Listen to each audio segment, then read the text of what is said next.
Believe I am now live across Instagram, TikTok, and YouTube. If you could all say hello to me so I know that you're there and you can see me, that would be great. Okay.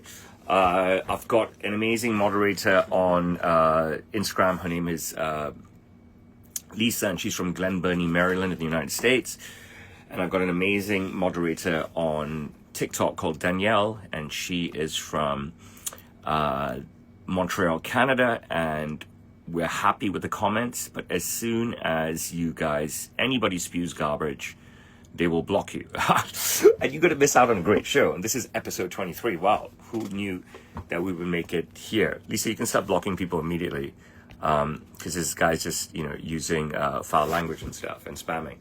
I would like you to all like and share the live. That would really, really help me out. Here we are, Watchman'S Hour, the Watchman'S Hour, Roshan Mawani, episode 23. Let me read you some stats, and let's begin the conversation this way. So, on Monday, I had clients, okay? First thing Monday morning before I'd even opened, they lined up outside, okay? And they kept coming in, which is great, awesome, touch wood, I'm not complaining. I will answer all your questions at the end of the stream. Please stay with the stream. Please like and share the live across all three platforms. And I will gladly have a great conversation with you. I mean that. So Monday I had clients making purchases from Russia. I know all of you in the West hate Russia. But China is very welcoming to Russia.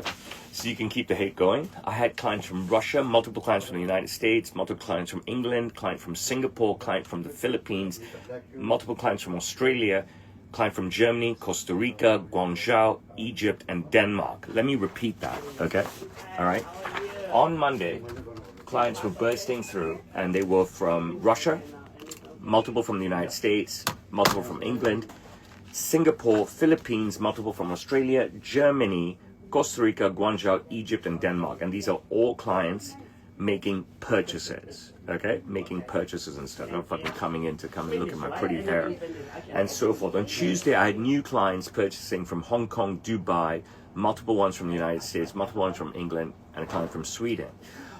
I'll stop counting them, but give you a highlight. Wednesday, I had a client from Yemen, okay? Thursday, I had a client from Mexico. Saturday, I had a client from Qatar. Okay, and then I couldn't keep track because I had so many clients, and by the end of the week, by Saturday, I did not engage with any new clients, all right, which is my job, because I was handling all the orders that I had taken during the week. So of course it was a great week, right? And I still won't say that it was better than pre-pandemic, but it was a great week. So let's, how do we define that externally from me and stuff and put it out to you guys? Well, stemming back to like the late 1990s when Microsoft and Bill Gates introduced Rest Down Friday, people have been depicting, predicting, talking about, insisting, barking about the death of the suit. And I mean, here I am, 26 years into my work here at Sam Stater, where I'm making suits for everyone. And during the pandemic, I was making suits and clothing for people that I had never met ever in my life. Moderators, could you answer the questions, saying that I will answer the questions at the end of the stream once I'm done with my monologue? So, no, unfortunately, there is no boom, death of the suit, right? People are still wearing suits no matter what. I'm here 26 years on the job. A couple of years ago, I bought a car that cost me $1 million Hong Kong just a year ago. A couple of years before that, I bought a thoroughbred horse, which won 5 times. You know what I'm saying? Like, things are not as good as pre-pandemic, but that wasn't my fault. You know what I mean? China was closed up for 3 years. It has been a patchy pickup post-pandemic, but people are still wearing suits. They're buying suits, they're buying jackets, and these are men and women, and these are young people. So I had clients from Switzerland, but I think they shopped in the last week, and I mentioned them, and one of them was in the early 20s, and one of them was in the early teens, okay? And so it goes on and it goes on and it goes on. And, considering that I've added Egypt to the list this week, I had someone from Yemen, which was very interesting. I've had Mexican clients for years, someone from Mexico that's come in, someone from Qatar that's come in. I had someone from Qatar come in last month. It has been sensational, and it has been a big F you to everybody. You know what I mean? To everybody, to the broadcasters, to the CNN and BBC who have interviewed me intimately over the years, to the South China Morning Post and other news agencies that have interviewed me intimately over the last 25 years, saying, don't you think that the suit's going to die? And I've always said, no chance. I've always said that maybe people are wearing suits less, not me. I'm wearing them more. But more people are wearing suits. And you've heard me say that over and over and over and over again. And that's part of life. And if you can't conform to the fact that you still got to wear a suit, all right, that there's still going to be a need for a suit, if you don't conform to that, you're going to end up with occasions in your career that you don't have a suit. And if you attend something without a suit, you're going to look like an asshole. Doesn't matter how smart you are and how rich you are. And that's basically it. And look, I'm a big fan of Mark Zuckerberg. I'm not necessarily a fan of his policies on Meta, and I'm not a fan of the community guidelines on Meta. I'm not a fan of the community guidelines of Instagram and stuff.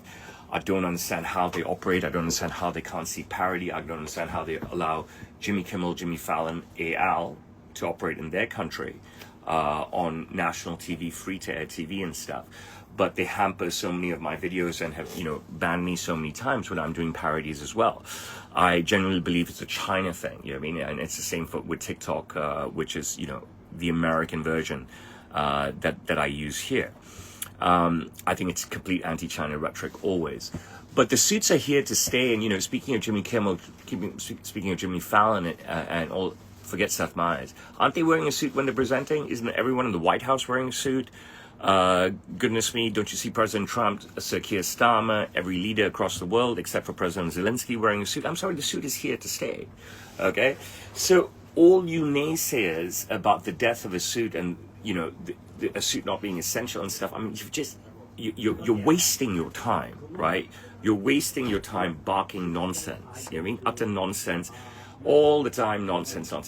And I'm telling you, right, that I have a massive shield for garbage. Okay, so you might as well enjoy what I talk about, learn from me. You know what I mean? I'm an avid speaker. I'm a renowned speaker, and I've spoken globally. So it's better that you learn from me, that you sit and listen and learn from me, or just tune out and stuff. But by making ridiculous statements that nobody's going to wear a suit, you just sound stupid. Okay. My success is testament to that. I just was in London, and there's so many stores on Savile Row, and everyone in London is wearing a suit or a blazer. I've talked about this in the past, so it's just nonsensical what you're saying. Now, I get a lot of comments from women. I got a lot of love from women, DMs and stuff, right, saying that I love you, I love you, I love your videos, I love you, I love you. These are young women. Harj, I hope you stay for the whole stream, brother. But I'm a girl, I can't wear a suit. I said, that's nonsense. I mean, just search hashtag Sam's Muse on Instagram. And how many women do I work with? This week, I worked with a woman from Costa Rica, and I'm making her 3 incredible off-the-hook suits, okay? Just incredible suits, all right? And then I worked with a woman from Sweden, and I'm making her the most beautiful raw silk Nehru collared jacket with handmade frog buttons. Okay, I mean, what artistry. And I'm going to get to another story later about another woman that I've started to work with this week, which is a real boon for me. But you know what? I might as well get to that story right now. On October 1st, I attended a reception thrown by John Lee, our leader here in Hong Kong, to celebrate the 76th anniversary of the establishment of the People's Republic of China as we know it, okay? And I had talked about this maybe before, maybe during, maybe after, that we have a new American consulate general to Hong Kong, okay? And those of you who follow me avidly know that the last American consulate general to Hong Kong, a guy called Greg May, he came to my shop to buy a suit. We grew to be friends. He came to my shop to buy another suit. We became better friends. Came to my shop to buy another suit. I think we did a video the first time ever we met, and that was fine. And then I met him at the Rugby Sevens, and we did a video then. I think I met him at the Rugby Sevens again. We did a video then. 3 times in a row for the 3-year tenure that he was here. He invited me to his 4th of July celebration, which I attended. I was very chuffed about that. Broadcasted from all 3 of the events, so this can all be seen on my Instagram. And I also took him and his wife for dinner towards the end of his tenure. And we had a great time in one of my favorite restaurants that I have broadcasted from many times, called Gaylord. So on October 1st, prior to October 1st, the new American Consul General to Hong Kong that has replaced Greg May is a woman called Julie Ide. I'm not sure how to pronounce her last name, okay? She's a Caucasian woman. And she had worked in Hong Kong previously in a lesser role, but she is quite heralded. I think she's a career diplomat. I think she's worked for the State Department of the United States entire career. And she has been Consul General to the United States to, is it Istanbul or was it another city in Turkey? But it wasn't. If the capital of Turkey is Istanbul, then it's another city in Turkey. It's not Istanbul. But if it's the capital city of Turkey, it's not Istanbul, then it was Istanbul. It's a pretty great posting. Well, now she's here in Hong Kong, and on October 1st, prior to October 1st, she was summoned at least once, potentially twice, by the Chinese government, telling her off pretty much, okay? And you know I'm pro-China in every ways, right? I'm pro-home, I'm pro-power, I'm pro-proximity and stuff. Capital is in Ankara. Great, thank you so much, Freddie. That means she was Consul General to Istanbul. And so she was told off because at her party that she threw, her reception that she threw to establish herself here, she had invited some people formerly from government, wanting to be in government, that are anti our government. And the Chinese government said, look, you're here, you've just come, why are you doing stuff like this? You know what I'm saying? We don't want trouble, okay? And this is not what we want you to do. We welcome you here to our city and stuff, and suddenly you want to hang out with the people that are anti our city, even though they live here. And you know I'm not a big fan of people who are anti our city who live here. Are you guys watching the Watchman'S Hour shorts? Please subscribe to the Watchman'S Hour page. It's on Instagram, it's on TikTok, it's on YouTube, okay? And so she was probably, you know, if you want to meet her, she might be a bit persona non grata. You know, according to people in the West, they believe that if you hang out with this person, the Chinese government, who's watching everybody supposedly, is going to kidnap you and put you in jail and something. So I saw her from afar, and I went up to her and I said, "Hi, ma'am, are you the new Consul General of the United States to Hong Kong? This is October 1st. My father was with me. And she's like, "Yes, I am." I said, "Hi, I'm Roshan Nalwani of Sam Sailor." And her response was like, her and her husband were there. I didn't know it was her husband at the time. In unison, they go, "Oh, the infamous Sam Sailor." And I didn't know what they meant by that. But the fact that they knew about my business, I was very, very, very happy. And I introduced my father to them. And I said to her, "May I take a photo with you?" And she's like, "Sure you can, but are you sure you want to do that? You might get in trouble." Okay, something along those lines, all right? And I said, "Okay, maybe we want to take a photo." Then we're chatting for a minute or two, chatting with her husband for a minute or two. And then I said to her, "You know what, let's take a photo." You know what I mean? Maybe I won't post it. So I took a photo. And then we're chatting for another minute or two, with her husband for a minute or two. And then I said, "You know what, let's do a video. Maybe I won't post it." So I did a short video with her. And that video is part of a longer video. And I said, "Maybe I won't post it." And then end of the conversation, I said to her that, "You know what, I'm going to post it." She goes, "You sure you won't get in trouble?" I said, "Trouble for what? For welcoming a new guest to Hong Kong?" You know what I mean? I'm a Hong Kong citizen. I'm born and bred in Hong Kong. I'm Mr. Hong Kong, right? I get accused of, of blindly following President Xi. I mean, why wouldn't I blindly follow President Xi? He's my president, right? I choose to live in Hong Kong. Why would I not blindly follow my leader? You know what I mean? He's not doing anything to me. You know what I'm saying?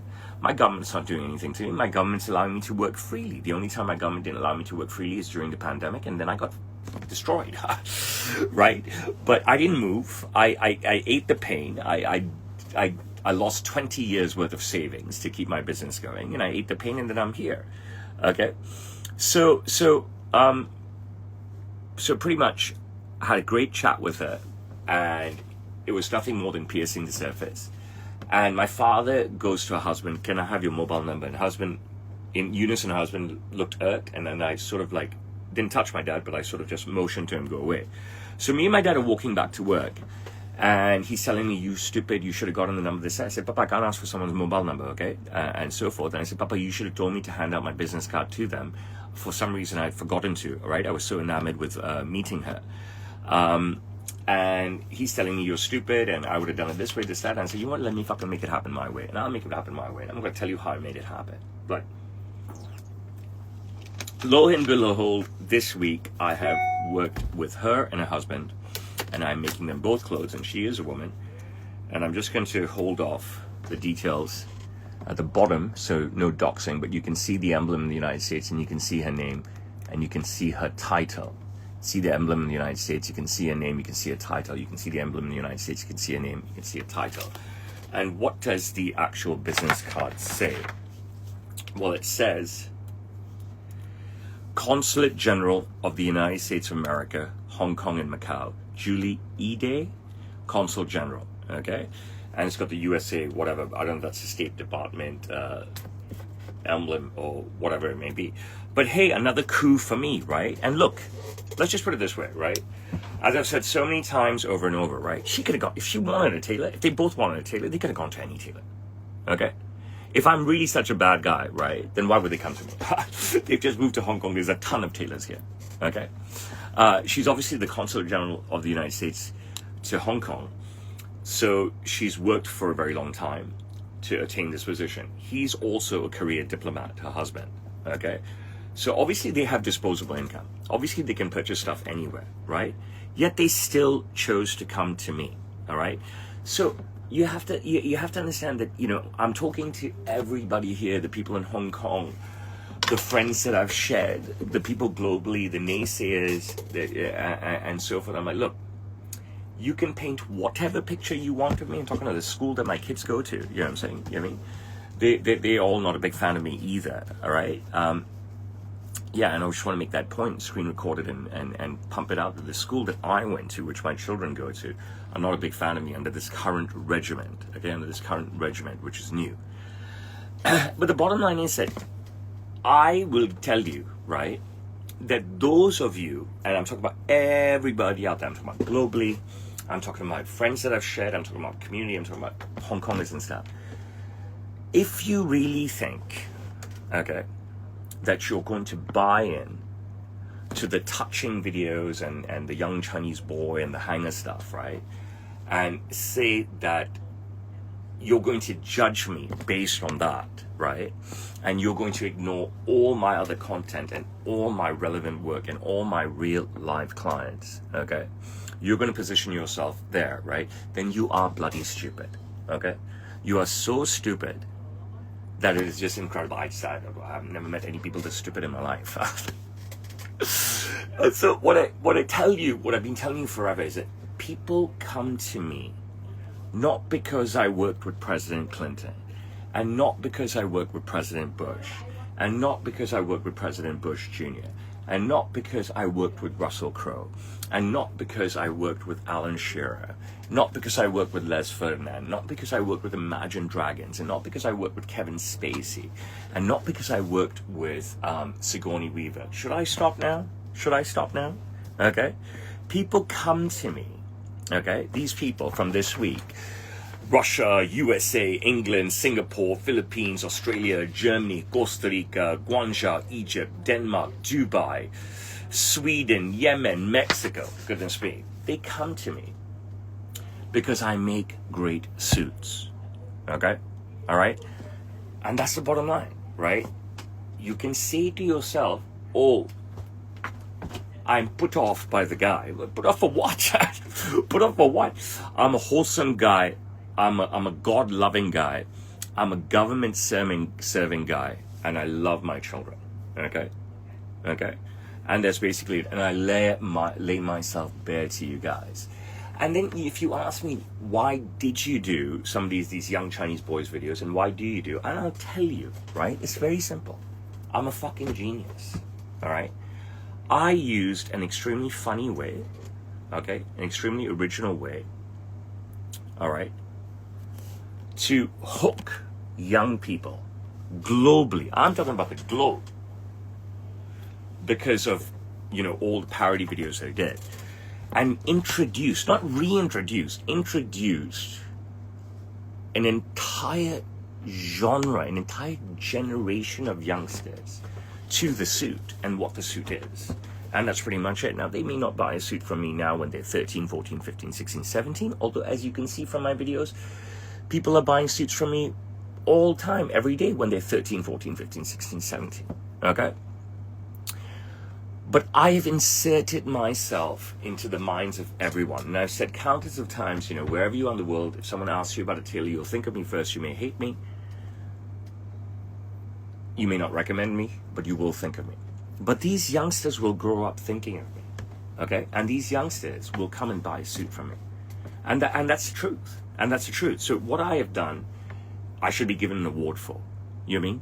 Like how little CNN was in Kuwait broadcasting when Iraq invaded. Here's version of Sam Taylor broadcasting when China, okay, is in complete lockdown because of COVID. I made a bold decision to create a character, invent a persona. And it worked. It worked tremendously well. It worked extremely, tremendously well. And, my business survived.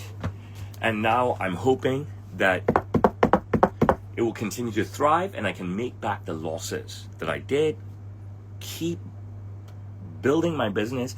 Hopefully build it back to what it was. And then, there's something for my kids to take over if they want to take over.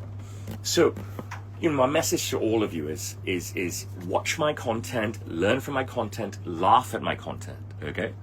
All right? Watch my life, okay?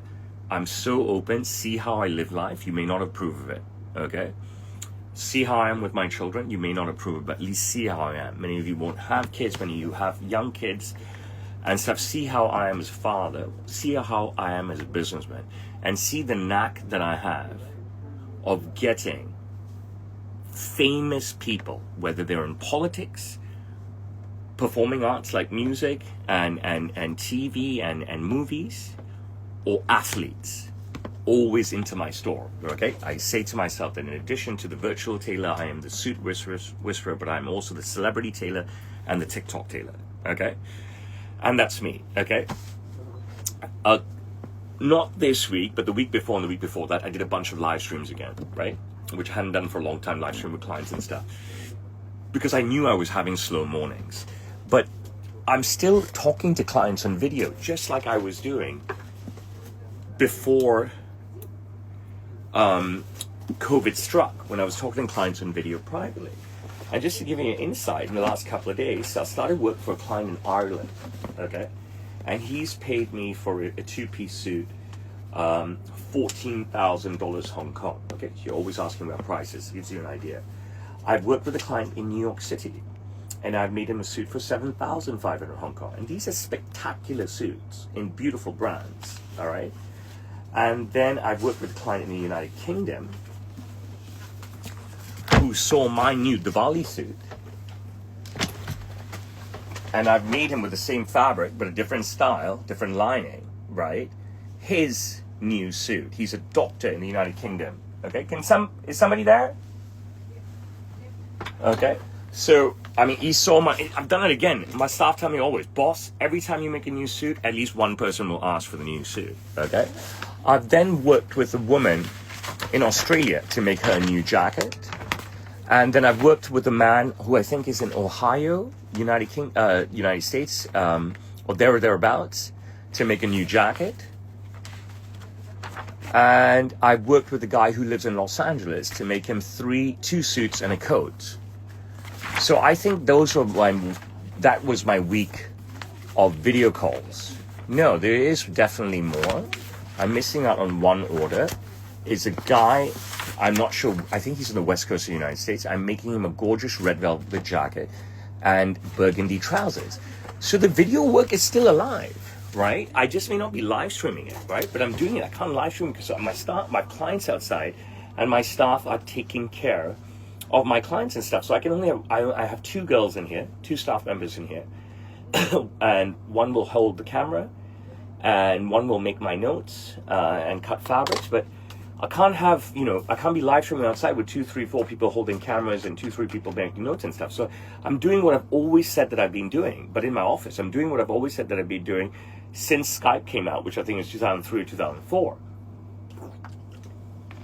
Following it on to FaceTime, following it on to to WhatsApp video now and stuff, right? I am the world's original virtual tailor, and you can shit on me all you want, and you can predict the downfall of me as much as you want, okay?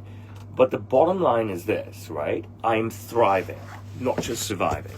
And when I had nothing during the pandemic, I fucking survived like a mofo. I redefined my business. I reinvented my business, and I'm so proud of myself. You know what I mean? I should, people should laud me with business awards. You know what I mean? The South China Morning Post should just hand me a business award for what I did. You know what I mean? The Hong Kong government should give me a Medal of Honor. I mean, my father has a Medal of Honor for what I did.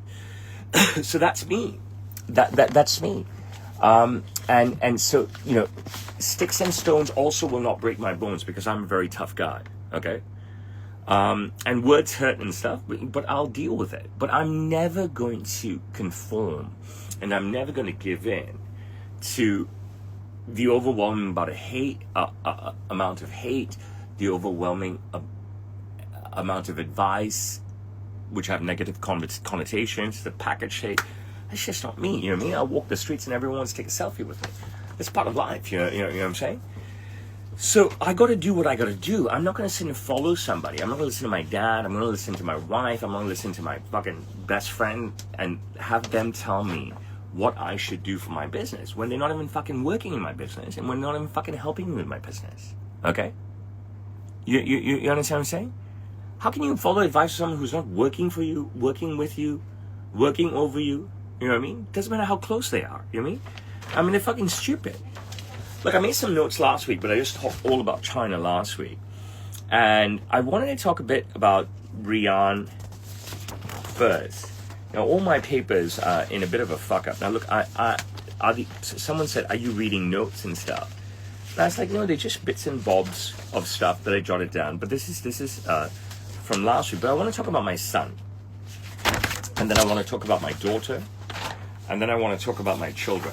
Okay? And let's talk about my son first, because he is the most known of the three kids. Now, I have three children, Serena, Sari, and Rian. And I get asked a lot online. And I get asked in person as well. Where's your oldest child? Oh, you have oldest child? So, like, a close friend of mine who buys suits from me and stuff, and also someone with package hate who I've shared as a friend, asked me in the week, he's like, where's your tall, thin daughter?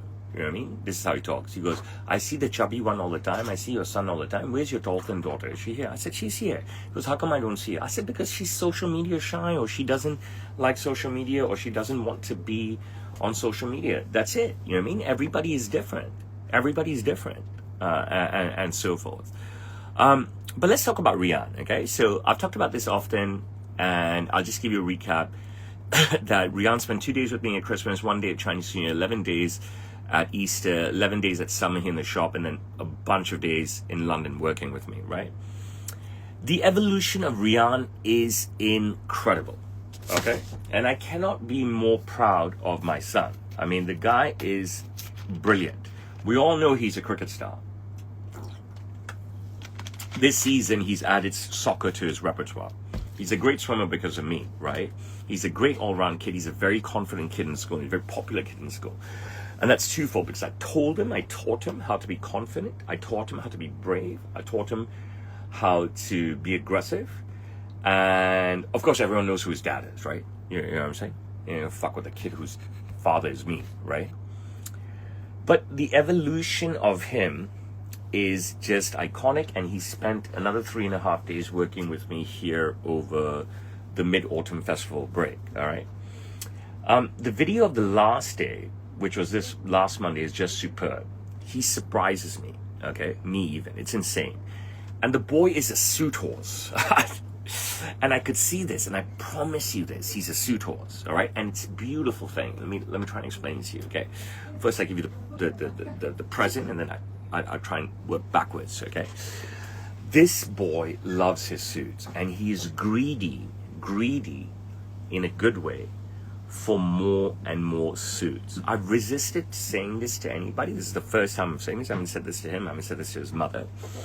Resisted saying this to anyone until I'm saying it openly now to all of you. The way he looks after his suits, and I mean, you've got to be dumb and stupid, okay, if you haven't seen Rian's videos, right? And you should all go and follow at Rian Melwani on Instagram, because eventually I'll be banned off every platform, right? And I'll start broadcasting from Rian's platform. His platform is pure clean, and it doesn't feature me at all, okay? The way he looks after his suit, I mean, I come home, I take my fucking suit, I throw it on a chair, and my housekeeper will take care of it.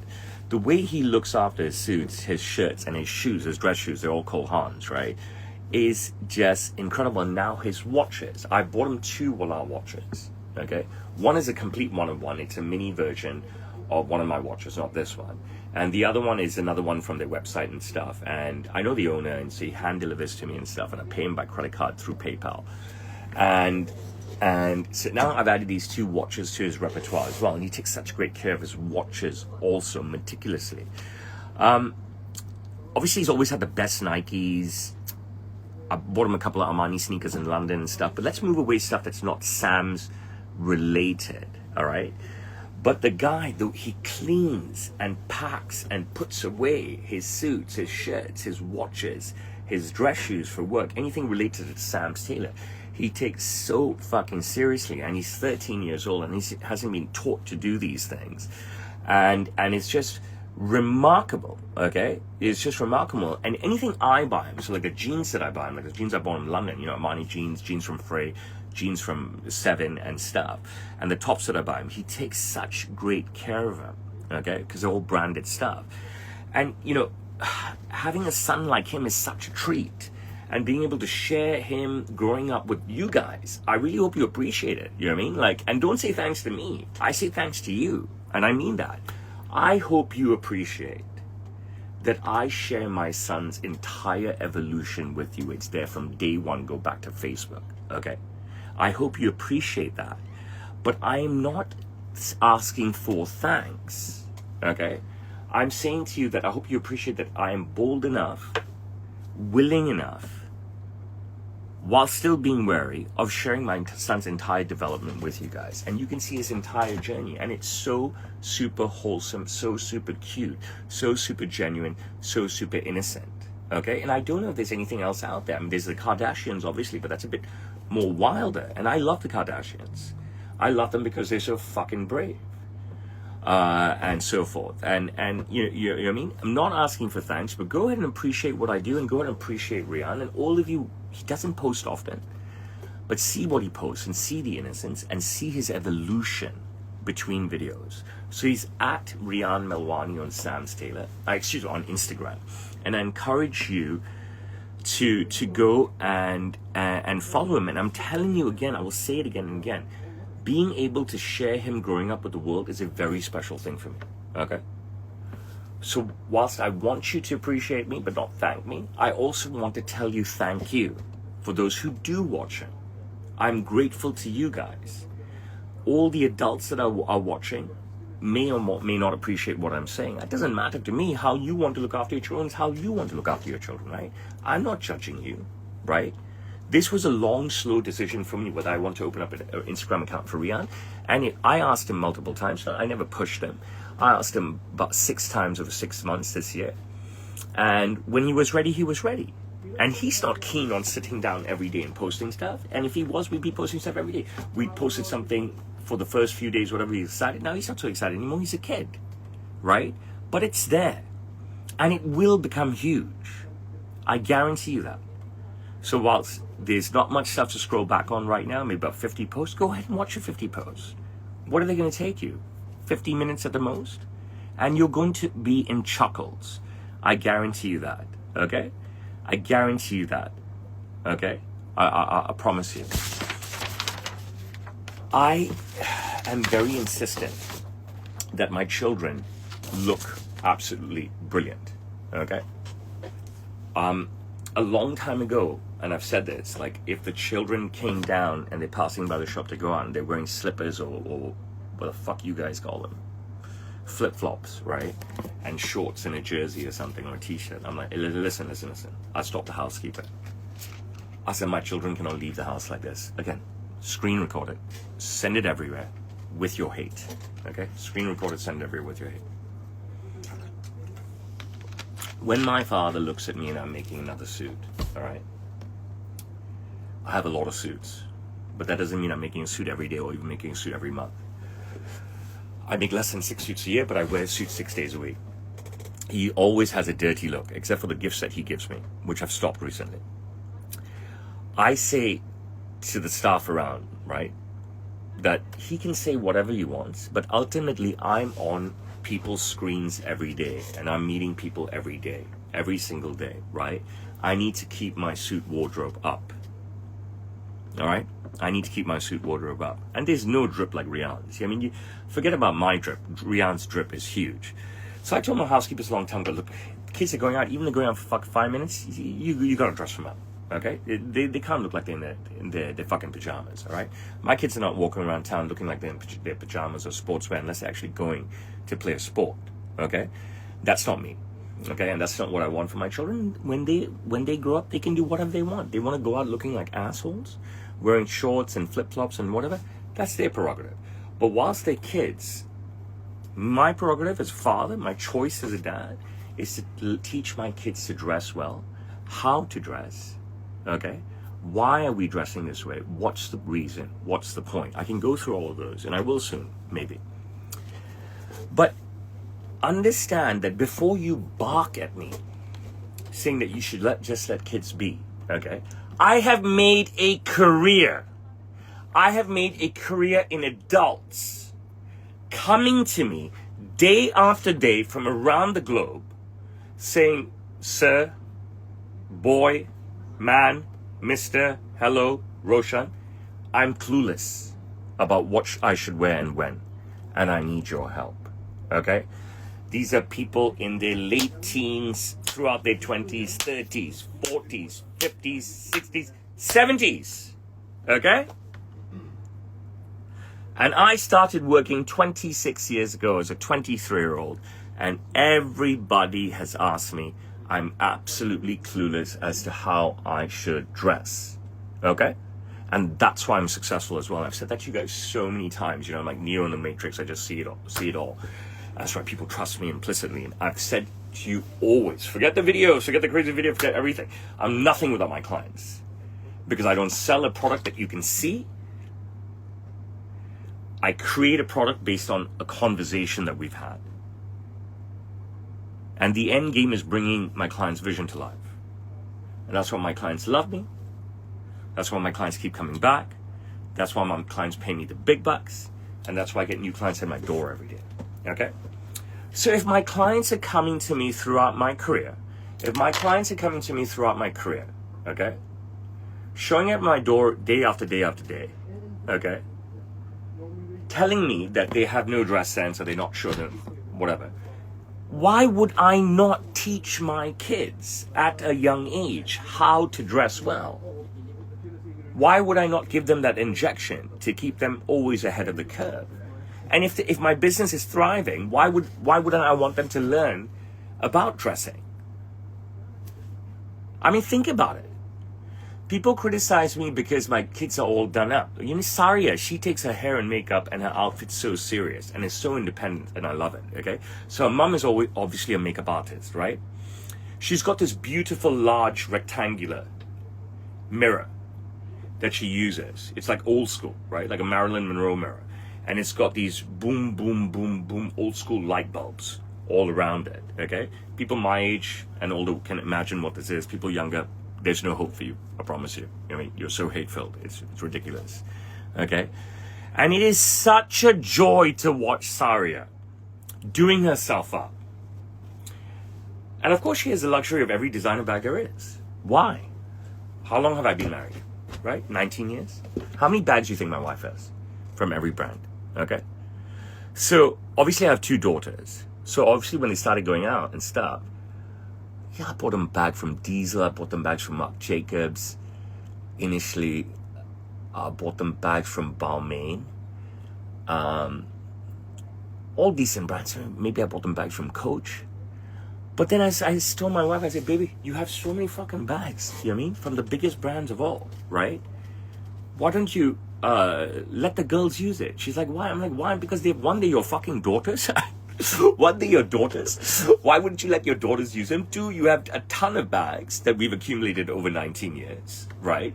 Three, you're not using all the bags. Four, some of the bags you haven't used in over a decade, right? Dig them all out. And this is a constant discussion with me and my wife. I was like, I know I bought you this and this here, and I know I bought you that and that. You take it out, take it out. If you're not using, give it to the girls, give it to the girls. Let's get it cleaned up. So we sent all these old bags to Jeeves that my wife hadn't used in a long time. We got Jeeves to clean them all up. Cost me a fucking fortune, okay? And now my daughters,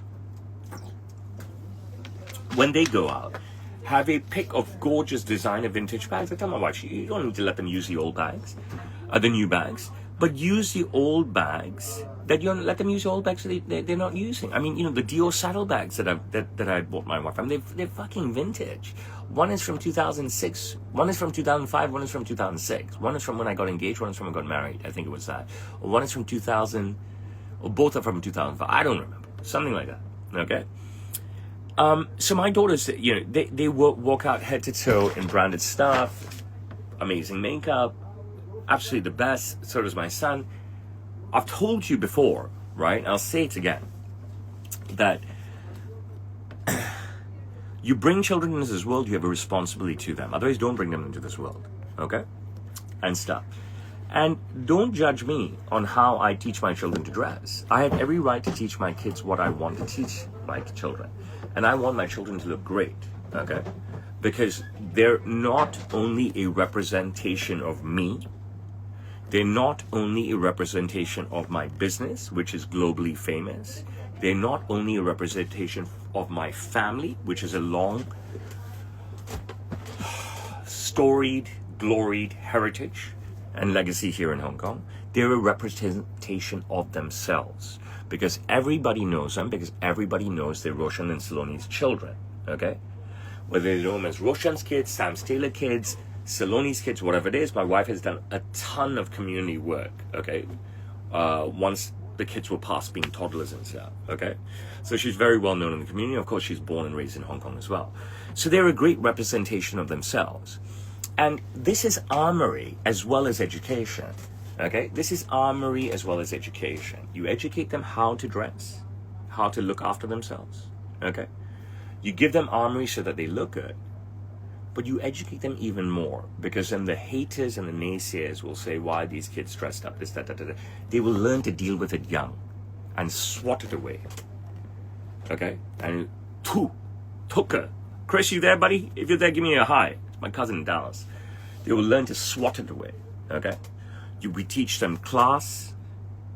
We educate them on how to be classy. And that's it. And this has nothing to do with snobbery or a class system, okay? Bring on the castigation, okay? And you know what I will tell you in return? There in Hong Kong, there are lines around outside Louis Vuitton and Chanel. You don't know about this? Go on YouTube and see, okay? So this is one aspect of how we try to educate our children. We don't do it in tandem. She does what she has to do. I stay out the fuck out of it. And I always tell her, whatever I do with my kids, you please don't teach me how to parent. Okay, there's one thing I snap at it about. I said, you're doing it again. Please don't teach me how to parent. Okay, there's no fucking book on parenting. Okay, there's 1,000 books on parenting. If there's one book, we can all follow that book. There's 10,000 books everywhere. Let me parent the way I want to parent. And that's it. And stuff. And I'm sharing with you the evolution of my children. You saw Serena's evolution until she was about 11 or 12. She shot so many videos with me. It's sad that you don't see her now. I feel very sad. Okay, she doesn't even come to lunch or dinner with us. I feel very sad. I miss my daughter. Okay? But it is what it is, right? Every child is different. So we went out last night for dinner to a beautiful fucking place. I can't even tell you how good it was. Okay, and I took a couple out. They're my long-standing clients, and they come to Hong Kong every 6 months. And so they dropped 9,000 US, okay, with me. And the last time they were in town, maybe in April, I took them for lunch. And I took this old man. So this guy's 57. His girl is 40-something, probably younger than me. Really beautiful Costa Rican woman. The guy is Venezuelan. And then an American client came to town. He dropped 25,000 US. And when I say $7,000, I'm talking your currency, 7,000 US. And when I say 25 grand, he dropped 200,000 Hong Kong with me, 25,000 US. She dropped 200,000 Hong Kong with me on clothes. The couple dropped 70,000 Hong Kong with me on clothes. So I took these three people to dinner. They don't know each other, right? The couple, and then this old man, he's about 76. And I took them with Saloni, Sari, and Rian. I took them to the most amazing fucking place with the most beautiful view, expensive fucking place. And I told my buddy who runs the place, I said, listen, bro, I don't want a private room and I don't want a window table. Okay, you build a table for me so the 7 of us can sit in the center of your restaurant. He literally put a table there, a dummy table there. And we had such a glorious meal. And I took Sari and Rian and they dressed up so well. And on tomorrow morning, I will post a carousel with photos. So you can see photos from my weekend, me with the American Consul General, me with my clients at dinner last night, me and my family, and whatever photos that we take today. Lisa, Danielle, I empower you, okay? And the kids were so well dressed. Rian was wearing a Sandro denim jacket, okay, and I think he was wearing Armani jeans or something, and these glorious Armani sneakers. Saria, what a top, what a skirt with beautiful boots. I'm not sure. I think she took her Balmain bag last night, and Saloni was wearing a beautiful dress, and she took her Loewe bag, and I mean, we just look amazing as a family. I look like a dick, right? Everyone says I look like a dick. So, okay, I look like a dick. It's okay. But my kids look so good. They look so fucking good, right? And, you know, I'm fucking proud. And why shouldn't I be proud? I work in the clothing business. And I work in and live in one of the fashion capitals of the world. To have gotten there to educate my children. I'm not picking their clothes out for them. I've talked to them enough about this over the past year or so. I've bought them enough, I've provided them with enough armory over the years and stuff, and they understand things. And for me to see what they pick out now and put together, I'm not dressing them anymore. They're in their rooms, spending 10 minutes, 20 minutes there. Rihanna's very quick. Sorry, it takes longer, deciding what to wear. Rihanna gels his hair, only for the weekends, okay? Saria does up her face and her hair and stuff. And to see them do this stuff and take interest in it, you know, considering that I work in the fashion business and men and women of all ages, of all skin colors, of all creeds, faiths, you name it, from every country that come to shop with me every day to see my kids' journey is incredible. And I want to share more of this with you, okay? And I should have done a single shot of Rihanna just last night and stuff, but I didn't. But I think from now on, I'm going to try and share more of this with you. Now, I did before, and I'm going to be very honest with you. This chat is for me to be honest and stuff, right? So I did before, and, you know, I did great videos with Sari, you know, showing off outfits, and I did great videos with Rihanna showing off outfits. A lot of Rihanna videos, a lot of views, a lot of love, a lot of hate. Fewer Sari videos, tremendous amount of views. People saying that I'm whoring off my daughter. I mean, it was sick, right? And stuff. So I was like, you know, let's just hold back for a bit on Sarah. But now I'm ready to come out in full force, if she lets me, okay? And she's a stunning girl. I mean, I have beautiful, beautiful children. It is just brilliant. You know, I went to a cocktail reception last Wednesday night. It's about 10 days ago, right? For an HSBC cocktail reception. So I have a big private banking account with them. Not really a big one compared to the other people in Hong Kong. Probably the smallest compared to other people in Hong Kong, right? I always tell you, I just scrape into that high category. But also my commercial banking, right? My credit cards, checkbook, deposits with HSBC. So they invited us to this cocktail and stuff. I really didn't want to go. And I'm only going because I'm accompanying my father, right? Because it's not safe for him to be on his own in public. Because anything can happen at his age. And I had a guy come up to me who's probably my age, and his kids are older than me, right? Guy called Rohit. I've never met him before. He works for the bank. He said he's been in Hong Kong working for HSBC for 18 years. And he said, bro, I love your videos. I was like, amazing. This guy's like my age, 2 kids. His 2 kids go to the sister school of my children. I have some kid, 20-something-year-old banker from Kuala Lumpur, grab me and say, I love your videos. I said, why don't you come buy a suit from me? He said, I have another dealer. Okay, fuck off. All right. I had some kid who's my former buddy of mine's son, and he comes up to me and he goes, I love your videos, and so forth. And as I was leaving, I have this adult male whose wife is very nice looking, whose wife grew up in Hong Kong and stuff, but he said he's been here for 20 years. And he's 50-something years old, and his kids are grown, in college or out of college. And he introduced himself to me. I can't remember his fucking name. He introduced his wife to me. I was like, your wife's a babe, in my mind.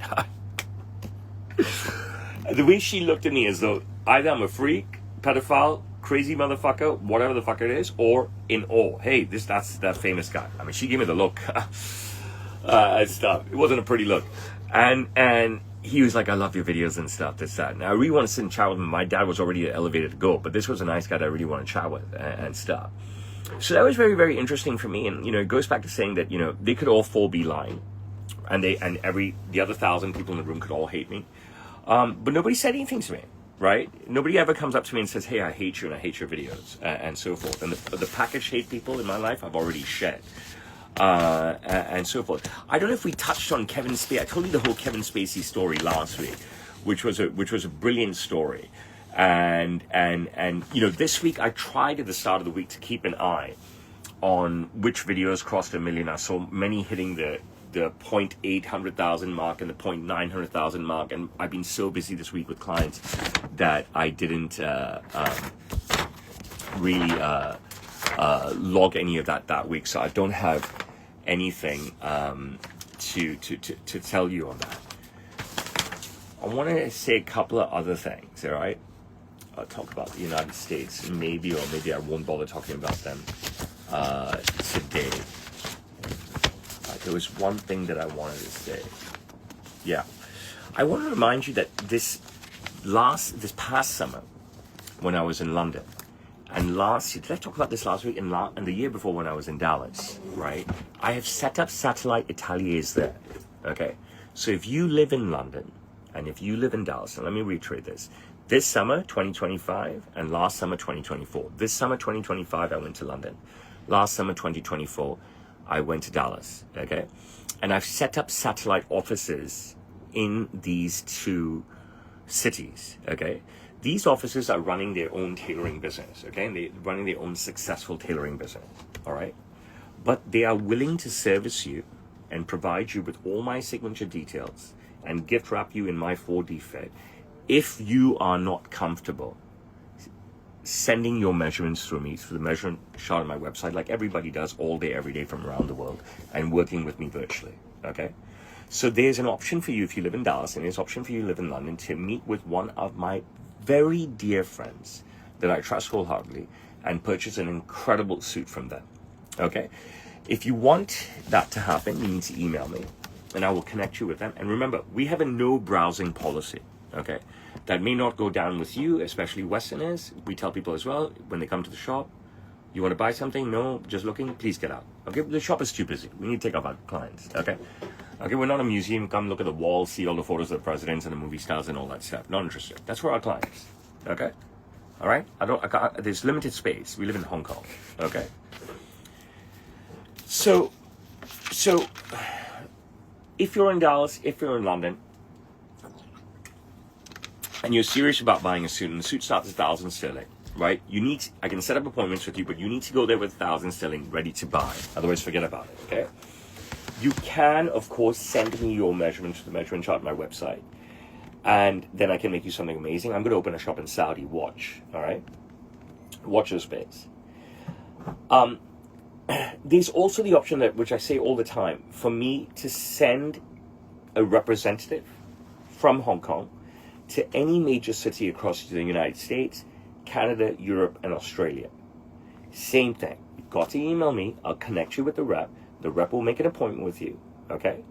The suit would start at 1,000 sterling, okay? But you can't meet this rep. He cannot fly. The suit will start at 1,000 sterling. You cannot meet with this rep and not buy. Do you understand what I'm saying? There's no browsing here, okay? You want to browse? Look at my Insta. There's 10,600 videos of fucking suits. Okay? If the suits that we make on my Insta do not entice you, then there's no need to come to see us. There's no need to come and meet us in London, in Dallas, and in every major city across the United States, Canada, Europe, and Australia. There's no reason to meet us, okay? To come to browse. But if you want an amazing suit, lock in, send us payment, and we are so yours. We are so yours. And that's pretty much it. You know what I mean? We are so yours. Some people that walk into my store are just not interested in exploring and building relationships with me. Okay? I meet so many new people every day. I always wonder about the clients that are guarded. I ask them questions, even post-sale, okay? Trying to break the ice, trying to create dialogue, trying to create acquaintance, possibly friendship, but they still remain closed up. I'm immaculately dressed always, and extremely well spoken, okay? I'm immaculately dressed, and I'm extremely well spoken. Sorry about this, yeah? So I don't understand why they remain so guarded, and I'm not mistaking it for shyness, all right? If you open yourself up to me and tell me who you are, you don't have to say that you work for KPMG, okay? You can say I work for Big Four accounting, Big Four consulting firm. You don't have to say that you work for Goldman Sachs. You just say I work for one of the big investment banks, right? Tell me what industry you're in and tell me your age. You don't even need to tell me your job title, okay? Just tell me what industry you're in, what role you play, and tell me your age. I already know what work culture you are in, and I already know how to fucking give you boom. And if you don't believe, it's okay, right? Because I'll tell you why. I live streamed for 3 years during fucking COVID, okay? I live streamed for 3 years during COVID, and I got 50,000, 60,000, 70,000, 100,000 views on each of these streams. And that's only counting the Instagram views, okay? And everybody saw the questions that I asked the people on the video screen, okay? And how I broke it down and knew immediately what to make them and how much they saw yes. And that was the birth of the suit whisperer, you know, the hashtag suit whisperer. That was the birth of the hashtag suit whisperer. Going back to the front, I met the new Consul General of the United States to Hong Kong, and so good for me is something that this is what she shared with me, okay? She said that in the United States, in the office that she works from, they believe that Hong Kong is no longer autonomous from China, which I've been telling you forever is not true, okay? And she believes that as well to a certain extent. And she has come here saying to herself that she's going to try and do her best to convince her government, that's the United States government, that no, it's not true. Hong Kong does have a certain level of autonomy. Hong Kong does have a broad level of autonomy, okay, from mainland China. And that was just music to my ears. So, I really hope, I know she's being truthful, okay? There's no reason for her to say it to me, right? I'm a nobody, okay? So to have a representative like that from the greatest country on the planet, the United States, coming to my city, I found it my moral obligation, my civic obligation, to strike a relationship with her, okay? But I have no moral obligation to Western battles, okay? You don't think that I feel bad about people suffering, okay? So many of you talk about Ukraine and Palestine and stuff. What about Sudan, right? It was nothing on that. Look, I see pain and suffering everywhere and it hurts me, right? But I cannot give all my money suddenly to them. I have to feed my family, okay? Okay? The moral obligation I have is to my family. I feel your pain and I feel your anger, all right? But if you want to go out and protest and whatever, I can't do stuff like that. I don't believe that this protest shit works, okay? That's just not me, okay? Maybe it works in your country, but it doesn't work in mine, all right? I also don't believe in it, okay? I spoke once to a group of youngsters in their early 20s here in Hong Kong. And very soon after that, I gave an interview to a Chinese media channel. I can't remember. So I think it was in 2019, 2020, 2018. And the message that I gave to both was that if you don't like the system, then don't battle it from the outside. It's a lot harder.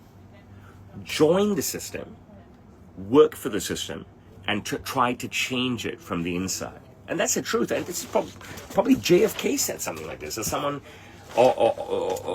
of his stature. You know what I mean? It's not like a line that I made up, right? You can call it infiltrate. You can say that you're a fucking mole, whatever it is. But protesting on the outside, I feel in general, is doesn't work. Okay? I would much rather people join the system, if they have a great belief in the country that they live in, the government that they live in, the way they want their city to be, the way they want their state to be, the way they want their country to be, join the system and work from within the system. Okay? So I have no moral obligation to Western battles. Okay?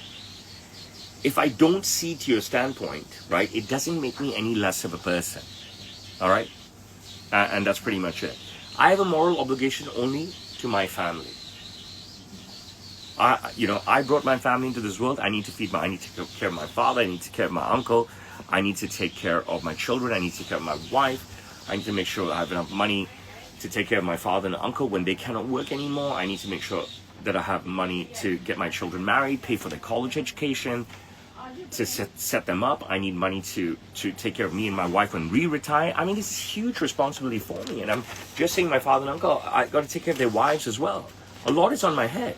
I have no moral obligation to any Western battles. If I don't see to your standpoint, it doesn't make me any less of a person. You can say whatever you want, okay? I have no time to protest. I have no time to leave work and try and make a fucking fool of myself, okay? Honestly, I have a moral obligation to China because I live here. This is my home. And I believe in power and proximity. I've said that to you always, okay? I have a moral obligation to India because I'm Indian. I mean, even though I'm born in Hong Kong and I have a British passport, I still have a moral obligation to India. I don't know how to explain it. I'm Indian, okay? I've always said that. And I have a moral obligation to the United Kingdom as I'm a citizen, okay? And, I love London and I love the fact that I have a British passport. I could apply for American passport, Australian passport, Canadian passport, New Zealand passport. It would have worked out and stuff. I could apply for Indian passport. But no, I chose to apply for British passport. I'm so happy I have British citizenship. And I have a moral obligation to them. But I don't have a moral obligation to anything else, okay? All right? And you can judge me how you want on that, you know what I'm saying? Like, I don't believe generally, I don't believe in sanctions diplomacy. It's not worked with Russia. It's worked to an extent with Iran, but they hate the West, right? You know what I'm saying? Cathay Pacific now wants to ban, United States now wants to ban Cathay Pacific and China Airlines from flying over Russian space. You know what I mean? I don't like, forcing other countries into fighting for their battle. I don't like countries forcing other countries to fight their battles. You know what I mean? I don't like the United States forcing India to not buy Russian oil. I don't like the United States interfering with just everybody, being a bully and stuff, okay? I feel, I wonder why does this administration have to be so hard on everyone and bully everyone? Can someone give me a short, simple, non-biased answer? And, it's even like ships as well that come in, and telecoms companies. You know what I mean? They're just trying to screw us here in China and stuff. But it is what it is. But it doesn't make me a U.S. hater at all. I love the United States. I went to NYU. The overwhelming majority of my clients are American. I just cannot fathom this government and so forth. But I'm not going to protest against them or say anything disparaging about them. I'm just talking off the top of my head that I feel shitty, right? And I feel bullied by the U.S. government as a person living in China. I feel shitty and I feel bullied by the U.S. government, and I wonder why they like that. But I hope it will change. I really do. I've lived in a time where we've had remarkable relationship between China and the United States, and I hope this will change. So I think I'm done talking. And if you have any questions, I've spoken to you guys now. I call it the Watchman'S Hour, and I've spoken for 63 minutes. So if you have questions, like genuine questions, I'll take them. Just ask me questions. You don't have to reinforce anything that I have to say. And if you don't ask me questions, then I will go. So this is the last chance. I'm not going to sit here waiting for questions. I'm Indian. Yes, I have a British passport. I live in Hong Kong. I was born in Hong Kong. Hong Kong is a city in China. With all of you watching, even if half of you used to ask a question, we would have a great conversation. What do I think of the United Kingdom? I think London is a beautiful city. I really, really enjoy it. I don't know much more about the United Kingdom. Well, Lisa, I hope you come to Hong Kong. My shoe size is 13, completely irrelevant to what we're talking about. I am wearing a Philip Klein shirt today. I'm wearing a Diesel belt. I'm wearing True Religion jeans. And I'm wearing my fucking pink Nikes. Okay?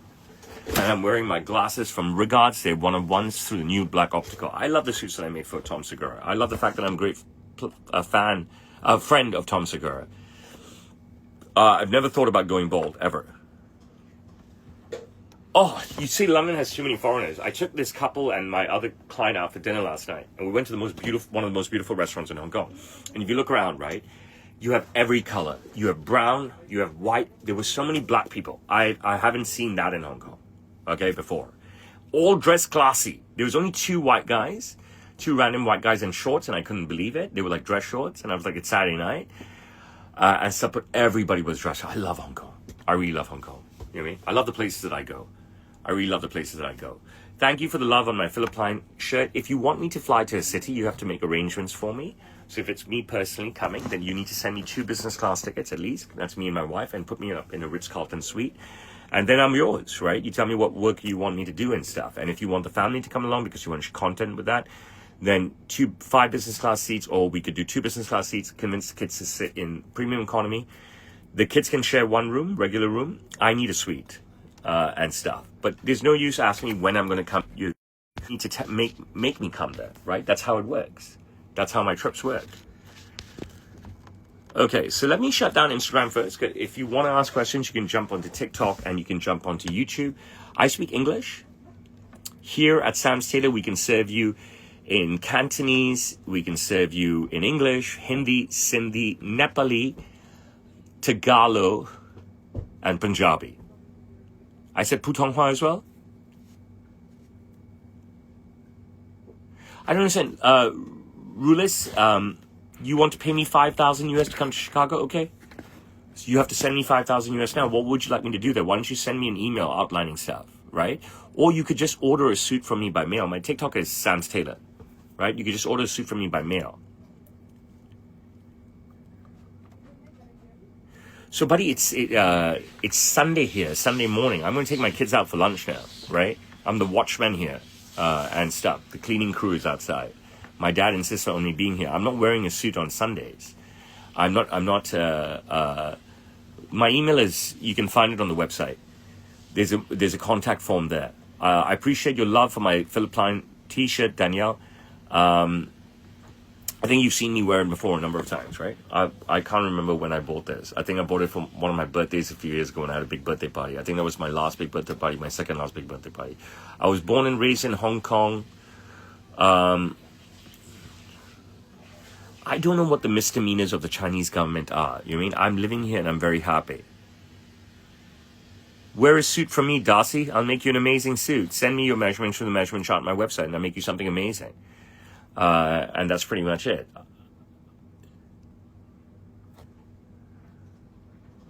I design the suits, I sell the suits, I cut the suits, I build the suits. Okay, let me shut down Insta first. Guy's not saying anything. TikTok, you can jump on TikTok, YouTube, I'll stay with you for a bit.